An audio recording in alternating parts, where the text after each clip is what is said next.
Hello guys, welcome back to my class. In today's class we are going to teach you Dr. B.R. Ambedkar questions and answers part 2 for SSLC students presented by Kaviraj Jirge. ಆತ್ಮೀಯ ವಿದ್ಯಾರ್ಥಿಗಳೇ, ತಮ್ಮೆಲ್ಲರಿಗೂ ಇವತ್ತಿನ ಒಂದು ತರಗತಿಗೆ ಸ್ವಾಗತ ಬಯಸ್ತಾ ಇವತ್ತಿನ ತರಗತಿಯಲ್ಲಿ ನಾವು SSLC ಇಂಗ್ಲಿಷ್ ಪಠ್ಯ ಪುಸ್ತಕದಲ್ಲಿ ಬರ್ತಕ್ಕಂಥ ಡಾಕ್ಟರ್ B.R. ಅಂಬೇಡ್ಕರ್ ಅಂತಕ್ಕಂಥ ಒಂದು ಪಾಠದ ಎಕ್ಸ್ಟ್ರಾಕ್ಟ್ ಕ್ವಶನ್ಸ್ ಆನ್ಸರ್ಗಳನ್ನ ಡಿಸ್ಕಸ್ ಮಾಡೋಣ. ಈಗಾಗಲೇ ಹಿಂದಿನ ವಿಡಿಯೋಲಿ ಈ ಪಾಠದ ಸಮರಿ ವಿಡಿಯೋಗಳನ್ನ ಮತ್ತು 2 ಅಂಕದ ಪ್ರಶ್ನೋತ್ತರಗಳನ್ನ ಡಿಸ್ಕಸ್ ಮಾಡಿದ್ದೀನಿ.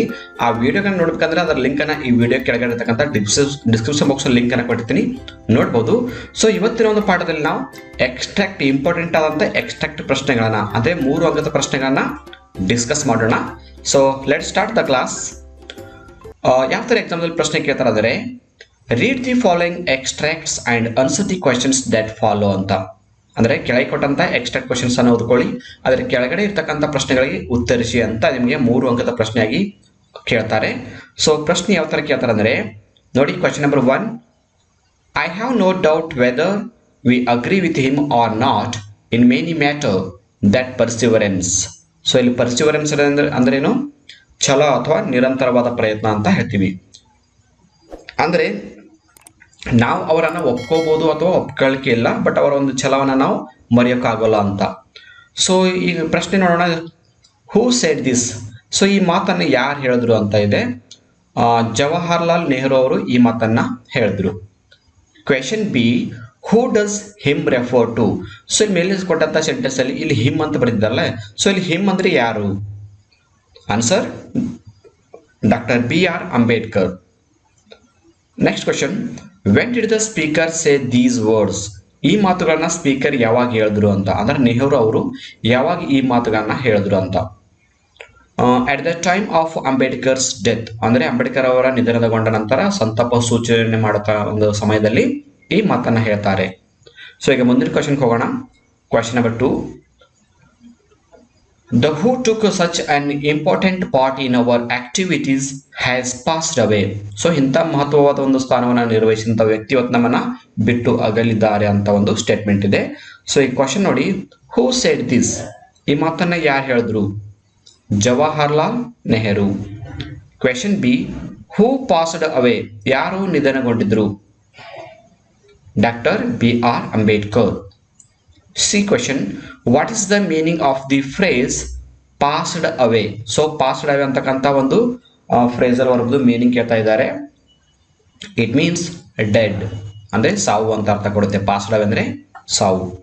ಸೊ ಈಗ ನೆಕ್ಸ್ಟ್ ಮುಂದಿನ question, they brought about a veritable revolution in social thought.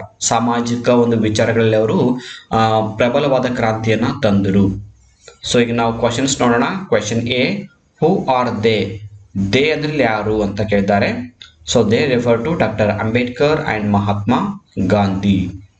Question B, what revolution is referred here.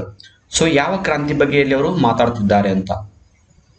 Answer the discrimination of caste system, ಅಂದ್ರೆ ಜಾತಿ ಪದ್ಧತಿಯ ಒಂದು ಭೇದ ಭಾವದ ಬಗ್ಗೆ ಅವರು ಇಲ್ಲಿ ಕ್ರಾಂತಿಯನ್ನ ಮಾಡ್ತಾ ಇದ್ದಾರೆ. ಡಿಸ್ಕ್ರಿಮಿನೇಷನ್ ಅಂದ್ರೆ ಭೇದ ಭಾವ. Question C, how did they bring out revolution. So ಅವ್ರು ಇಬ್ರು ಕ್ರಾಂತಿಯನ್ನ ಹೇಗೆ ತಂದ್ರು ಅಂತ, ಹೇಗೆ ಮಾಡಿದ್ರು? By reminding duty and write. ಒಬ್ಬರು ಕರ್ತವ್ಯದ ಬಗ್ಗೆ ಹೇಳಿದ್ರೆ ಇನ್ನೊಬ್ರು ಹಕ್ಕಿನ ಬಗ್ಗೆ ನೆನಪನ್ನ ಮಾಡೋ ಮೂಲಕ ಕ್ರಾಂತಿಯನ್ನ ತಂದ್ರು ಅಂತ ನಮ್ಗೆ ಗೊತ್ತಾಗುತ್ತೆ, ಹೌದಾ? ಸೊ ಈಗ ಈ ಪ್ರಶ್ನೋತ್ತರಗಳು ನಿಮ್ಗೆ ಅರ್ಥ ಆಗುತ್ತೀವಿ ಅನ್ಕೋತೀನಿ. ಒಂದ್ ವೇಳೆ ಪ್ರಶ್ನೋತ್ತರಗಳು ಅರ್ಥ ಆಗ್ತಿಲ್ಲ ಅಂದ್ರೆ ಈ ಪಾಠದ ಸಾರಾಂಶದ ವಿಡಿಯೋನ ಮಾಡಿದ್ದೀನಿ, ಅದನ್ನ ನೋಡಿ ಖಂಡಿತವಾಗ್ಲೂ ಇದು ಸರಳವಾಗಿ ಅರ್ಥ ಆಗುತ್ತೆ. ಮುಂದಿನ question, the only valid divisions are noble and ignoble. So ಎರಡು ಜಾತಿಗಳಿವೆ. ಅವು ಯಾವಂದ್ರೆ ಒಂದು ನೋಬೆಲ್, ಇನ್ನೊಂದು ಇಗ್ನೋಬೆಲ್. ಒಂದು ಉದಾತ್ತವಾದದ್ದು, ಇನ್ನೊಂದು ಕನಿಷ್ಠವಾದದ್ದು ಅಂತ. ಸೊ ಈಗ ಈ ಸ್ಟೇಟ್ಮೆಂಟ್ ಸಂಬಂಧಪಟ್ಟಂತೆ ಪ್ರಶ್ನೆ ಯಾವ ತರ ಕೇಳಬಹುದು ಎಕ್ಸಾಮ್ ಅಲ್ಲಿ. Question A, who said these words. ಈ ಮಾತುಗಳನ್ನ ಯಾರು ಹೇಳಿದ್ರು? Answer Buddha. Question B, when did he say these words. ಈ ಮಾತನ್ನ ಅವರು ಯಾವಾಗ ಹೇಳಿದ್ರು ಅಂತ. About 2500 years ago. 2500 ವರ್ಷಗಳ ಹಿಂದೆ ಈ ಮಾತನ್ನ ಅವರು ಹೇಳಿದ್ರು. Question C, what does the word division refer here. So ಇಲ್ಲಿ ಡಿವಿಷನ್ ಅಂತಕ್ಕಂಥ ಪದದ ಅರ್ಥ ಕೇಳ್ತಾ ಇದ್ದಾರೆ. ದ ಕಾಸ್ಟ್ ಡಿವಿಷನ್ ಅಂತ ಅರ್ಥ. ಡಿವಿಷನ್ ಅಲ್ಲಿ ಯಾವುದು? ಜಾತಿ ಭೇದ ಭಾವ. ಮುಂದಿನ ಕ್ವೆಶನ್ ಹೋಗೋಣ. ಈಗ question number 5, a symbol of revolt he side. ಅವರು ಕ್ರಾಂತಿಯ ಪ್ರತೀಕರಾಗಿದ್ದಾರೆ ಅಂತ ಅವ್ರು ಹೇಳಿದ್ರು. ಸೊ ಈ ಸ್ಟೇಟ್ಮೆಂಟ್ ಸಂಬಂಧಪಟ್ಟಂತೆ ಯಾವ ತರ ಪ್ರಶ್ನೆ ಕೇಳ್ತಾರೆ ನೋಡೋಣ. ಸೊ ಅದಕ್ಕಿಂತ ಮುಂಚೆ ನಮ್ಮ ವಿಡಿಯೋಗೆ ಒಂದು ಲೈಕ್ ಕೊಡಿ. ನಿಮ್ಮ ಲೈಕ್ ದಿಂದ ಇನ್ನಷ್ಟು ವಿಡಿಯೋಗಳು ಮಾಡ್ತಕ್ಕಂಥ ಒಂದು ಸ್ಫೂರ್ತಿ ಸಿಗುತ್ತೆ. ಸೊ ಈ ಕ್ವಶನ್ ನೋಡೋಣ. Who made this statement? So ಈ ಹೇಳಿಕೆಯನ್ನು ಯಾರು ಕೊಟ್ಟರು? ಅ ಸಿಂಬಲ್ ಆಫ್ ರಿವೋಲ್ಟ್ ಅಂತ ಯಾರು ಹೇಳಿದ್ರು? Jawaharlal Nehru. Who is the symbol of revolt? ಯಾರು ಕ್ರಾಂತಿಯ ಪ್ರತೀಕರಾಗಿದ್ರು? Doctor B R Ambedkar. Question C, why is he described so? ಅವರನ್ನ ಕ್ರಾಂತಿಯ ಪ್ರತೀಕ ಅಂತ ಯಾಕೆ ವರ್ಣನೆ ಮಾಡಿದ್ರು? Because he fought against the discrimination of caste system. ಯಾಕಂದ್ರೆ ಅವರು ಜಾತಿಯ ಪದ್ಧತಿ ವಿರುದ್ಧ ಹೋರಾಟ ಮಾಡಿದ್ರು. ಇಲ್ಲಿ CASTE ಅಂತ ಬರ್ಕೊಳ್ಳಿ. CAST ಅಲ್ಲ, CASTE. So next question, question 6. He had an insatiable thirst for books. Insatiable ಅಂದ್ರೆ ತೃಪ್ತಿಪಡಿಸಲಾಗದ, ಥರ್ಸ್ಟ್ ಅಂದ್ರೆ ದಾಹ. ಅವರಿಗೆ ತೃಪ್ತಿಪಡಿಸಲಾಗದ ಪುಸ್ತಕ ಕುರಿತವರಿಗೆ ತೃಪ್ತಿಪಡಿಸಲಾಗದ ದಾಹ ಇತ್ತು ಅಂತ ಗೊತ್ತಾಗುತ್ತೆ.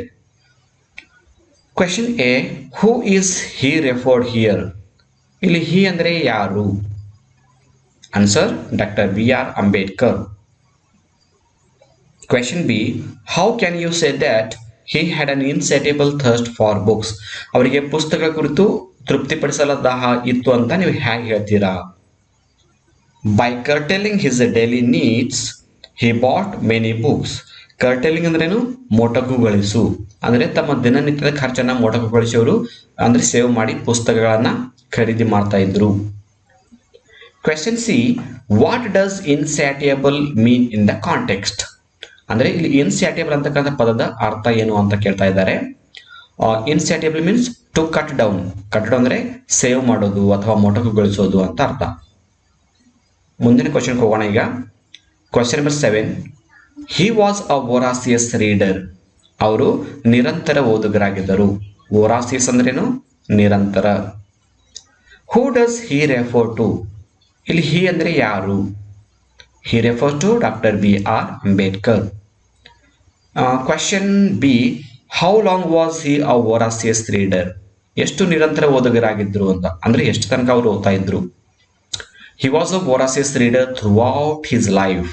ಅವರ ಜೀವನ ಪೂರ್ತಿ ನಿರಂತರ ಓದುಗರಾಗಿದ್ರು. ಥ್ರೂಔಟ್ ಅಂದ್ರೆ ಪೂರ್ತಿ ಅಂದ್ರೆ ಜೀವನ ಪೂರ್ತಿ. Question C. What does voracious mean? So voracious ಅಂತ ಪದದ ಅರ್ಥ ಏನು ಅಂತ ಕೇಳ್ತಾ ಇದ್ದಾರೆ.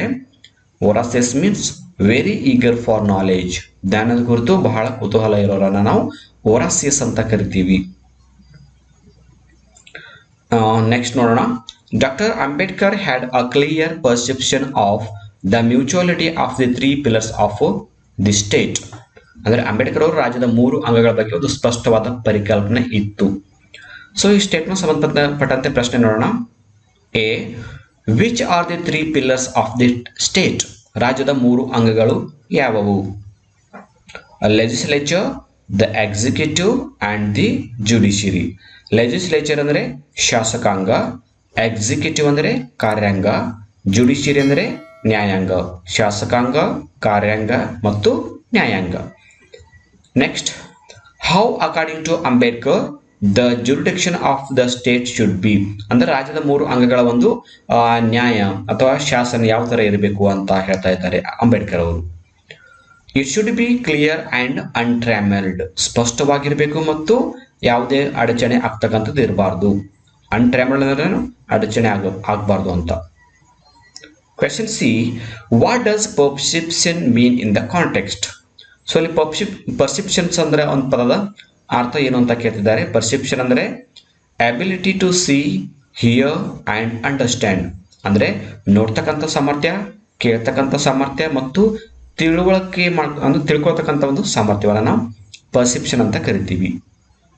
ನೆಕ್ಸ್ಟ್ ಕ್ವೆಶ್ಚನ್ ನೋಡೋಣ ಈಗ. Question number 9. The constitution is a fundamental document. ಸಂವಿಧಾನ ಅನ್ನೋದು ಒಂದು ಮೂಲಭೂತ ದಾಖಲೆ. ಫಂಡಮೆಂಟಲ್ ಅಂದ್ರೆ ಮೂಲಭೂತ, ಡಾಕ್ಯುಮೆಂಟ್ ಅಂದ್ರೆ ದಾಖಲೆ. Question A, what does the constitution define?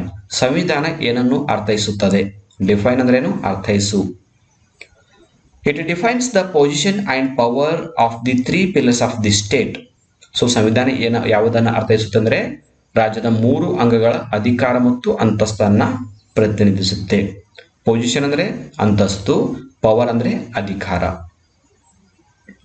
Question B, what is the purpose of the constitution? Purpose ಅಂದ್ರೆ ಉದ್ದೇಶ. ಸೊ ಸಂವಿಧಾನದ ಮುಖ್ಯ ಉದ್ದೇಶ ಏನು? Not only to create organisation but also limit their authority.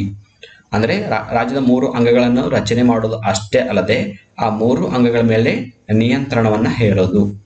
ಇದೇ ಸಂವಿಧಾನದ ಉದ್ದೇಶ. Question C, who was the chairman of the drafting committee of the constitution?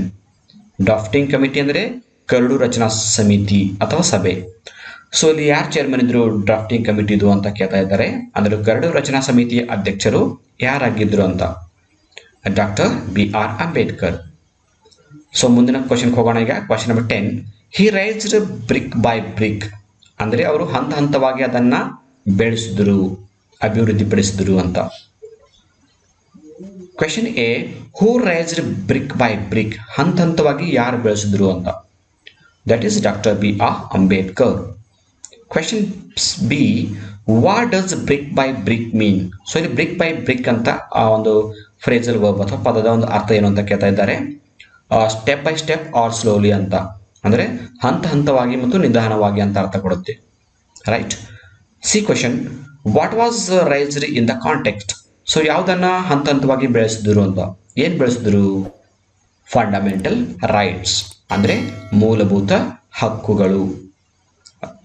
ಮುಂದಿನ ಕ್ವಶನ್ ಹೋಗೋಣ. ಈಗ question number 11, his flair for legislative work became evidence to the nation. So ಅವರ ಈ ಒಂದು ಅಧಿಕಾರ, ಏನೊಂದು ಕೆಲಸ ಇರುತ್ತೆ ಅಲ್ಲ, ಅಂದ್ರೆ ಶಾಸಕಾಂಗದ ಕುರಿತು ಅವರು ಒಂದು ಚಾಣಾಕ್ಷತೆಯನ್ನ ಒಂದು ಸಾಕ್ಷಿ ಆಯಿತು ರಾಷ್ಟ್ರಕ್ಕೆ ಅಂತ. ಸೊ ಯಾವ ತರ ಆಯಿತು? ಹೂಸ್ ಫ್ಲೇರ್ ಬಿಕೇಮ್ ಎವಿಡೆನ್ಸ್, ಯಾರ್ದು ಒಂದು ನೀಟ್ನೆಸ್ ಅಂತ ವರ್ಕು ಸಾಕ್ಷಿ ಆಯಿತು ಅಂತ ಕೇಳ್ತಾ ಇದ್ದಾರೆ. ಅದು ಡಾಕ್ಟರ್ BR ಅಂಬೇಡ್ಕರ್ ಅವರ ಒಂದು ಕೆಲಸ. When did it become evidence? ಯಾವಾಗ ಇದೊಂದು ಪ್ರೂಫ್ ಆಯಿತು, ಯಾವಾಗ ಇದೊಂದು ಎವಿಡೆನ್ಸ್ ಆಯಿತು ಅಂತ ಕೇಳ್ತಾ ಇದ್ದಾರೆ. When he was made the chairman of drafting committee, ಕರಡು ರಚನೆ ಸಮಿತಿಯ ಚೇರ್ಮನ್ ಆದ ನಂತರ, ಅಧ್ಯಕ್ಷರಾದ ನಂತರ ಅದು ಒಂದು ಸಾಕ್ಷಿ ಆಯಿತು. Question C, what do flair mean in this context? So ಇಲ್ಲಿ ಫ್ಲೇರ್ ಅಂತಕ್ಕಂಥ ಪದದ ಅರ್ಥ ಏನು? A natural ability to do something well, ಅಂದ್ರೆ ಯಾವುದಾದ್ರೂ ಕೆಲಸವನ್ನ ಚೆನ್ನಾಗಿ ಮಾಡೋದು ಅಂತ ಅರ್ಥ. ಸೊ ಲಾಸ್ಟ್ ಕ್ವಶನ್ ನೋಡೋಣ. ಈಗ question number 12, the British rulers exaggerated the caste distinction and divided the people of India. ಅಂದರೆ ಬ್ರಿಟಿಷರು ಭಾರತೀಯರನ್ನ ಒಡೆದು ಆಳುವ ನೀತಿಯ ಮೂಲಕ ಒಡಕನ್ನ ಎತ್ತಿ ತೋರಿಸಿದ್ರು ಅಂತ. ಸೊ ಈ ಕ್ವಶನ್ ನೋಡೋಣ.